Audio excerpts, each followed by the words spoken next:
Aquaman Power Wave is a MACK Rides Power Splash that just opened up at Six Flags over Texas. Originally set to open in 2020, this ride experienced multiple big delays, including the effects of COVID, as well as a late decision to add a turntable so that they could run 2 boats instead of 1. And so finally, 3 years after it was set to open, Aquaman is finally here. It's located right across from Justice League Battle for Metropolis, bumping up against Pandemonium. It is the standard Power Splash layout, the original one that was cloned from Pulsar at Walibi Belgium. There's currently 5 operating around the world, including one in Shenzhen, China, South Korea, and Kazakhstan. But I'd say at least stateside, this is definitely the one that people are going to know about the most. But absolutely, if you have experienced one of those other power splashes around the world, this review is applicable. But before we jump into the layout, I first wanted to touch on the overall presentation of Aquaman because it's a little odd. The station for Aquaman is literally right up against the main pathway. Like, right there. Most coaster stations are elevated, or at least they're tucked back between the ride. You know, there's a pathway you have to take to get there, or it has its own little plaza. This is basically taking up a section of a major walkway. It's very, very bizarre. The coaster very much feels shoehorned into this one little space. I know for the longest time, we were wondering, like, what is gonna be up with this splash? It's gonna be so huge, it's just gonna soak everyone on this main pathway. Like, what were they thinking? Well, they ended up solving that. They ended up building a wall right here to block the splash from the main path. The spikes are cool, but presentation overall is just very lackluster. Like, all you get is pretty much just the statue of Aquaman, and that's it. And the queue is bare bones as well. Just a couple signs up about the character, you know, standard Six Flags stuff. But when you arrive in the station, before you pick your row, you're gonna need to store your loose items. And because of the turntable, there's no bins on the other side like every other ride. Instead, they adapted the free dual-sided lockers that we've seen on Velocicoaster, Tron, and a ton of parks across Europe. You put your smaller items in on one side, and then when you're off, you pick them up on the other. The only problem is if you have a bag, you have to put it on this little cart, and then from the other side, you can't physically retrieve it, so you have to ask an employee to hand it to you. It's a very small station, but it doesn't need to be very big. We only have 5 rows here, total of 20 riders per car. And it really does feel like a boat. It does not feel like a traditional roller coaster train at all. Now, in terms of layout and overall ride concept, this is pretty interesting here. When Pulsar first debuted in 2016, we'd never really seen something quite like this. MACK essentially combined an LSM coaster with a water ride. We have 3 launches and a pretty simple layout. There's a spike on each end, one of which is completely vertical, the other one is sloped a little bit at the top. There's the splash pool and an airtime hill. Max height 146 feet, top speed of 62 miles per hour. So actually decently fast for the amount of space you have to work with, and a track length of only 709 feet. So it absolutely is a quick ride experience. Listen, when you ride this thing, you're riding it for the splash. Everything else is just a bonus. This is first and foremost a water ride. And I feel like if you're going to compare it to other roller coasters, you're going to be left underwhelmed and disappointed, which I think is what happened to me. So instead, if you contrast it to other water rides, then you'll probably be able to enjoy it for what it is, because you're gonna get soaked.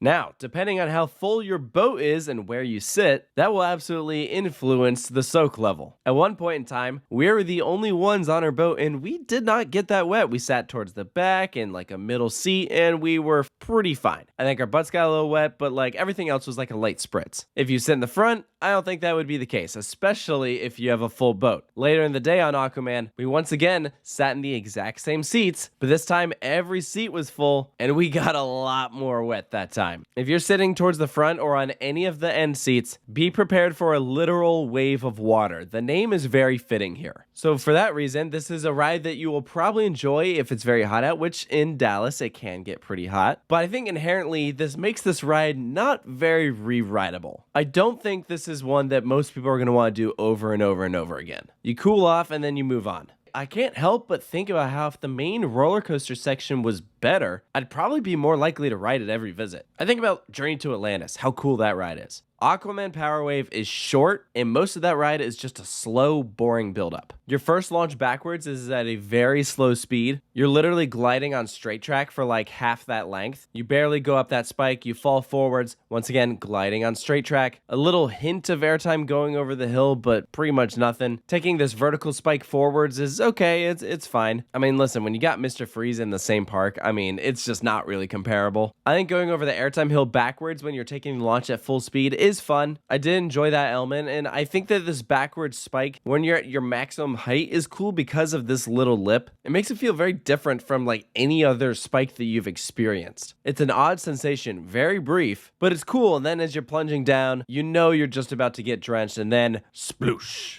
I think the ride will have a big appeal for the public because of how mesmerizing that splash is. Like inherently you're like, whoa, that's crazy. But as an enthusiast who's looking for like a bit more and isn't a huge fan of walking around the park with soaked clothes, I can definitely acknowledge that this ride is not really for me. I was definitely underwhelmed with the experience, and not just at Aquaman, Pulsar too. So if I had a different mindset going into this, that it's more of water ride than roller coaster, then maybe I wouldn't have been as disappointed. But honestly, even with that in mind, I'd still rather ride a log flume. You know, log flumes are at least long rides. You'll get cool theming along the way. Yeah, this is gonna be a bit more extreme, but I think a log flume is a bit more interesting. Most of this ride is just slow and dumb. I'm sorry, it is. And then I'm not a fan of the payoff of being soaked from head to toe. Like, you would never catch me riding this up front. It's the same reason why I don't really ride river raft rides that much. I think it's why I like log flumes the best, because it's a light spritz and it's a really satisfying ride experience. You know, but I'm willing to do a raft ride if it's well themed, because then it's more of an experience. But I also realize everyone's different, so I don't dock a park for wanting to build something like this, and I don't dock people who want to ride this. Even though personally, it's probably a ride I would skip from here on out. In my opinion, the coolest thing about this ride is the turntable. I stood there and watched that thing go for several cycles in a row, and it was so mesmerizing. It's very swift, and it's efficient and comfortable to experience too, and an overall brilliant design. It's smart that they can operate 2 trains using this thing. I also was nerding out over the restraints. They come down on their own, and they're self-checking. Same thing we've seen on Time Traveler at Silverado City or Ride of Happiness at Plopsaland. It makes the operations really efficient. You can tell it's just really well built. I also just think the technology behind the splash is really cool. The way that you can just slide across the track and there's nothing, and then during those brief seconds where you're going up that spike, that this pool will be able to fill with water. That's happened so fast. Like, they're literally just pouring gallons and gallons of water into this one space. It's way impressive. One of the things that I enjoyed was just standing off to the side and watching this thing fill. So like I said, just a really well-made attraction. So props to MACK for pulling something like this off. But all that being said, for Aquaman Power Wave's final score, I am giving it a 5 out of 10. I think it's cool how the ride functions, but in terms of ride experience, I just really didn't think it was that great. Is it better than like a simple shoot the chutes, where all you do is go up a lift hill, do a turn, and then drop? Yes, it is better than that, but I'd much rather do one of MACK's other water coasters like Poseidon or the Storm Coaster, because they're more fulfilling ride experiences. You still get that same splash effect with more of a roller coaster layout to it. The only perk this one has is the backwards airtime hill, which, sorry MACK, Intamin did it better. So let me know down in the comments below if you agree with the points that I brought up, what you think of these power splashes. If you disagree, let me know why. Of course, be sure to stay tuned for more reviews here at Coaster Studios, and I'll see you next time.